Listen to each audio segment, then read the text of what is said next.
आज करगिल विजय दिवस है। आज पूरा देश करगिल विजय दिवस का जश्न मना रहा है। ठीक 21 साल पहले आज ही के दिन करगिल युद्ध में देश की जीत हुई थी। भारत ने करगिल की चोटियों पर जमा पाकिस्तानी सैनिकों को मार भगाया था। इस युद्ध में देश के 527 जवान शहीद हुए थे और 1363 जवान जख्मी हुए थे। करगिल विजय दिवस की 21वीं वर्षगांठ पर आज नेशनल वॉर मेमोरियल पर शहीदों को श्रद्धांजलि दी जाएगी। रक्षा मंत्री राजनाथ सिंह श्रद्धांजलि देंगे। उनके साथ सीडीएस जनरल बिपिन रावत और तीनों सेनाओं के प्रमुख भी शामिल होंगे। द्रास के वॉर मेमोरियल में भी करगिल के शहीदों को श्रद्धांजलि दी जाएगी। आज सुबह 11 बजे प्रधानमंत्री नरेंद्र मोदी मन की बात करेंगे। सुबह 11 बजे इंडिया टीवी पर प्रधानमंत्री मोदी का राष्ट्रीय संबोधन आप जरूर सुनिए। उम्मीद है प्रधानमंत्री मोदी आज के मन की बात में करगिल विजय के शहीदों की वीर गाथा सुना सकते हैं, शहीदों को श्रद्धांजलि देंगे।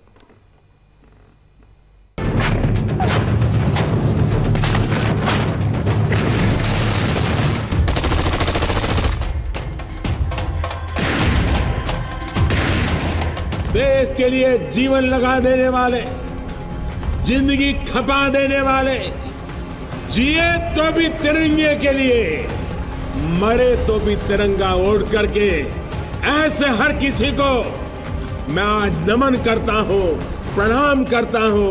भारत माता की, भारत माता की, भारत माता की। ठीक 21 साल पहले देश ने करगिल युद्ध देखा, देश के पराक्रमी सैनिकों का शौर्य देखा और देखी शहादत पर नम हुई आंखें। करगिल युद्ध की वजह थी पाकिस्तानियों की कायरता। सर्दियों में खाली पड़े बंकरों में पाकिस्तानी सैनिकों ने कब्जा जमा लिया था।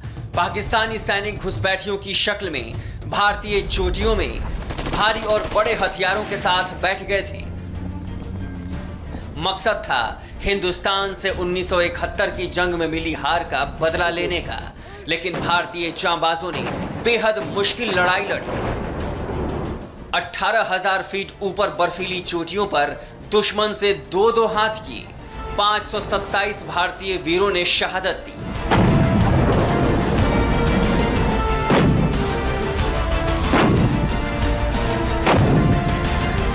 और तब जाकर करगिल के चप्पे चप्पे पर तिरंगा लहराया गया।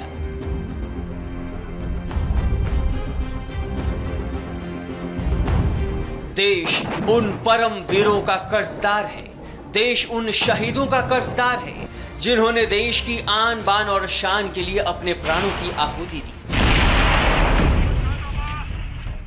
करगिल में विजय को आज 21 बरस पूरे हो गए हैं और आज विजय दिवस पर पूरा देश जान की बाजी लगाने वाले सैनिकों को याद कर रहा है। सरजमीन हिंदुस्तान, तेरे उन जानिसारों, जांबाजों, शहीदों और मुहाफिजों को सलाम है, सलाम है, सलाम है।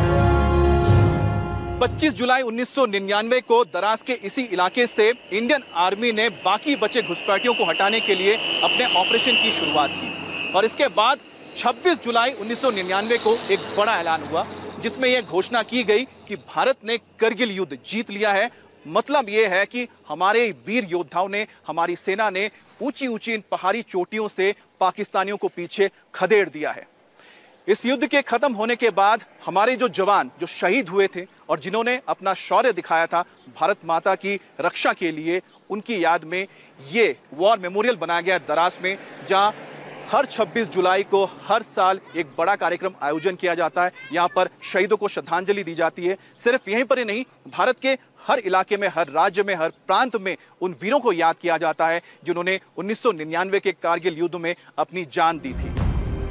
21 साल पहले देश के जवानों ने जो काम किया, अपनी धरती को बचाने के लिए जिस तरह जान की बाजी लगाई, उसका कर्ज तो हम नहीं चुका सकते, लेकिन उन्हें याद कर, उन्हें नमन कर, उन्हें श्रद्धांजलि देकर गर्व जरूर महसूस कर सकते हैं।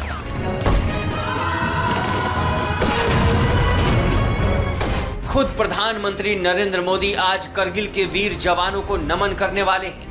प्रधानमंत्री सुबह 11 बजे रेडियो पर मन की बात करेंगे। उम्मीद है प्रधानमंत्री नरेंद्र मोदी कोरोना काल के बीच अपने इस राष्ट्रीय संबोधन में करगिल के शहीदों की विजय गाथा को याद करें। कारगिल युद्ध में हमारा एक एक जवान 100 दुश्मनों पर भारी पड़ा। करगिल का युद्ध केवल सीमाओं पर नहीं लड़ा गया, भारत के हर शहर हर गांव में इस युद्ध में योगदान था। दिल्ली के वॉर मेमोरियल में आज करगिल के शहीदों को श्रद्धांजलि दी जाएगी। इसके अलावा द्रास में करगिल वार मेमोरियल पर भी देश पर कुर्बान जाबाजों को याद किया जाएगा और उन्हें श्रद्धांजलि दी जाएगी। न सिर्फ केंद्र बल्कि राज्य सरकारें भी अपनी अपनी तरह से करगिल के वीर सपूतों को याद कर रही हैं। उत्तराखंड सरकार ने शहीदों की याद में वार मेमोरियल बनाने का फैसला किया है। देहरादून में बनने वाले इस वार मेमोरियल का नाम पंचम धाम होगा।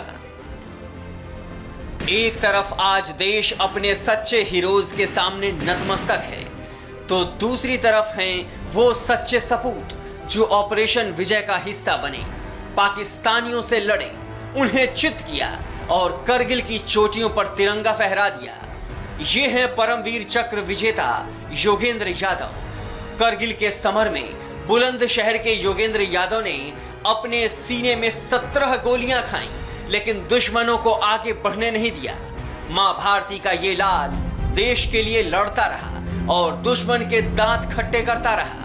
18 ग्रेनेडियर्स के जवानों ने 1000 फीट की सीधी खड़ी ऊंचाई को पार करते हुए टाइगर हिल पर पहुंचकर दुश्मनों के दांत खट्टे कर दिए थे।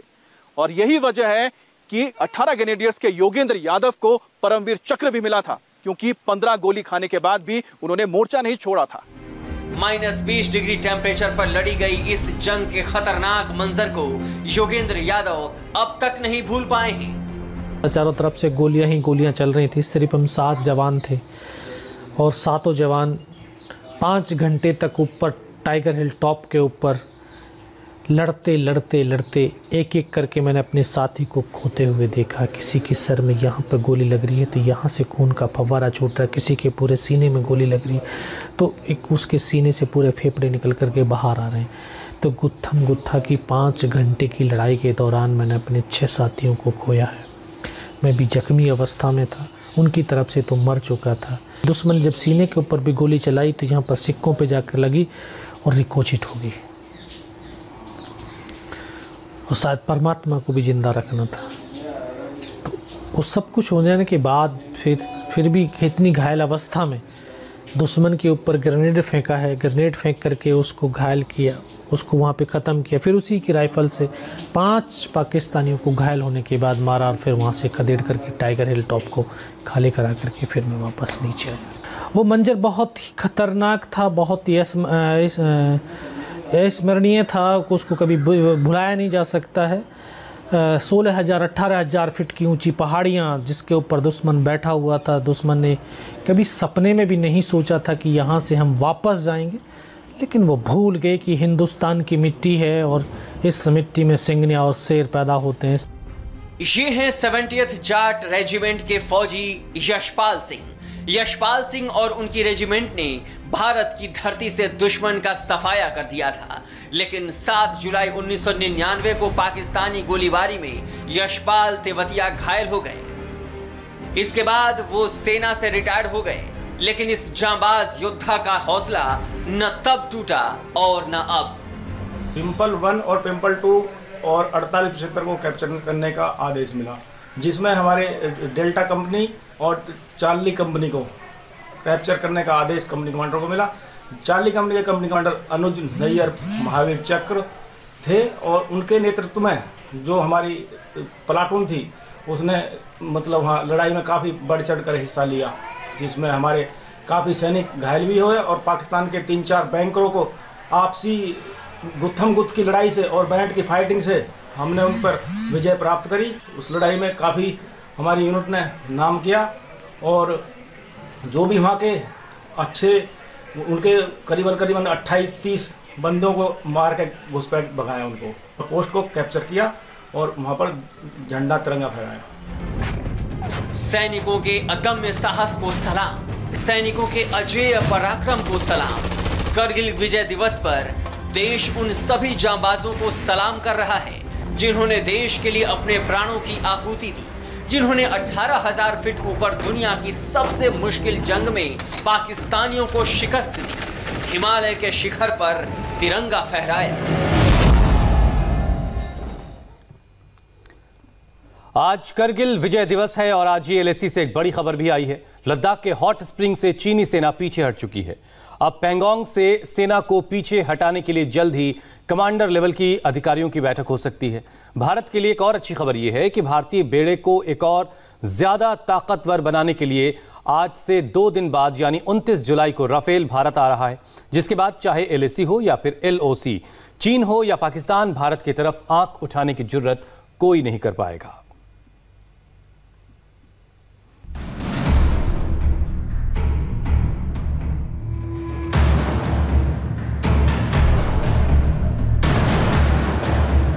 हॉट स्प्रिंग से पीछे हटी चीनी सेना।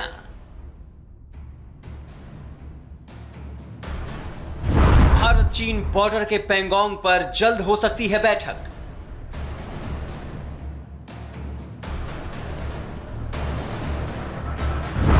एक बार फिर आमने सामने हो सकते हैं कमांडर स्तर के अधिकारी।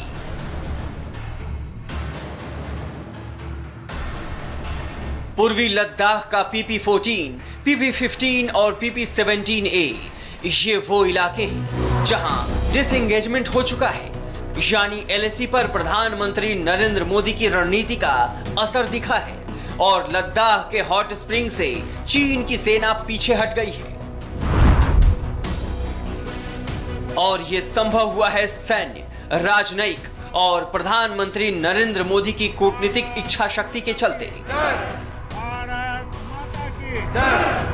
विस्तारवाद का युग समाप्त हो चुका है।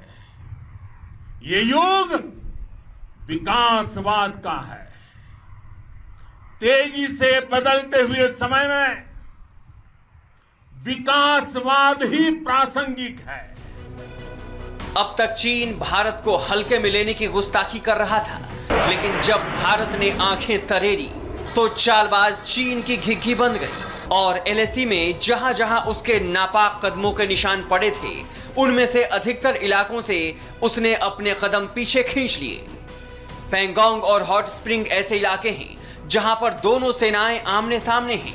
तनावपूर्ण स्थिति को देखते हुए भारतीय सेना भी पूरी तरह से सतर्क है, लेकिन अब हॉट स्प्रिंग से दोनों देशों की सेनाएं पीछे हट गई हैं और पैंगोंग पर अगले हफ्ते बातचीत हो सकती है। आपको बता दें कि पेट्रोलिंग पॉइंट 15 पर पूरी तरह से डिसएंगेजमेंट हुआ है। इससे पहले गलवान और गोगरा क्षेत्र में भी डिसएंगेजमेंट हुआ और पूर्वी लद्दाख के PP-14 और PP-17A में डिसएंगेजमेंट हो चुका है। दोनों देशों में मई के शुरुआती दिनों से ही तनाव की स्थिति बनी हुई है। गतिरोध को खत्म करने के लिए सैन्य कमांडर्स ने बातचीत के जरिए हल निकालने की कोशिश की, जिसमें तय हुआ कि जो भी विवादित क्षेत्र है वहां से दोनों सेनाएं पीछे हटेंगी। 14 जुलाई को आखिरी बार दोनों देशों के सैन्य अधिकारियों में बातचीत हुई थी। चीन ने कोर कमांडर स्तर की बैठक के बाद ही हॉट स्प्रिंग से पीछे हटने के संकेत दे दिए थे, लेकिन चीन पैंगोंग से पीछे नहीं हट रहा। लद्दाख की गलवान घाटी में 15 और 16 जून की दरमियानी रात को चीन और भारत के सैनिकों के बीच हिंसक झड़प हुई थी। इसमें भारत के 20 जवान शहीद हो गए थे। चीन के भी 40 से ज्यादा सैनिक मारे गए थे। हालांकि चीन अपने मारे गए सैनिकों की संख्या छिपाता रहा है। इस घटना के बाद से दोनों देशों में तनाव चरम पर पहुंच चुका था। बाद में बातचीत के जरिए तनाव को कम करने की कोशिश की गई। भारतीय सैनिकों ने पहले चीन पर पलटवार किया और फिर बातचीत के दौरान भारतीय रणनीति के आगे चीन झुक गया। उसके तेवर में नरमी आई, जिससे वो भारत के शूरवीरों को कभी हल्के में लेने की भूल नहीं करेगा, क्योंकि भारत का एक एक हिमयोद्धा 10-10 चीनियों पर भारी है। और अब जब भारत में रफाल जैसे फाइटर प्लेन के पहुंचने का काउंटडाउन शुरू हो चुका है, ऐसे में चीन भारत की तरफ सपने में भी अपनी आंखें तरेरने की गुस्ताखी नहीं करेगा।